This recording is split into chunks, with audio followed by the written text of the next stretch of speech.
Introduction to Website Blocklists. Want to block distracting or unwanted websites on your computer without installing extra software? Learn how to set up website block lists using just the built-in tools on Windows and Mac. This practical guide will walk you through the steps so you can take control of your browsing environment quickly and easily. Understanding host files.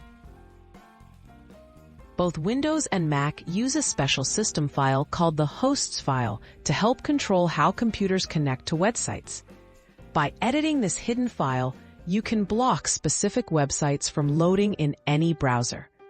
No extra apps are needed, just a bit of safe file editing. Blocking websites on Windows. On Windows, first open Notepad as an administrator, then open the hosts file at C, Windows, System32, Drivers, etc., Hosts. Add a new line for each website you want to block, starting with 127.0.0.1, followed by a space and the website address. For example, 127.0.0.1 facebook.com. Save the file and restart your browser. Blocking websites on Mac. On a Mac, open Terminal and type sudo nano etc hosts to edit the hosts file. Add a line like 127.0.0.1 facebook.com for each site you wish to block.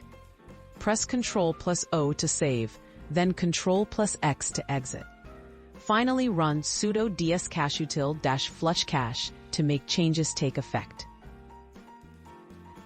Making changes stick and staying safe. Blocking sites via the hosts file affects all browsers, but administrative access is required for changes. Always double-check your edits to avoid mistakes. This method works best for simple blocking at home. Remember, tech-savvy users may find workarounds. For more granular control or parental features, consider dedicated security software.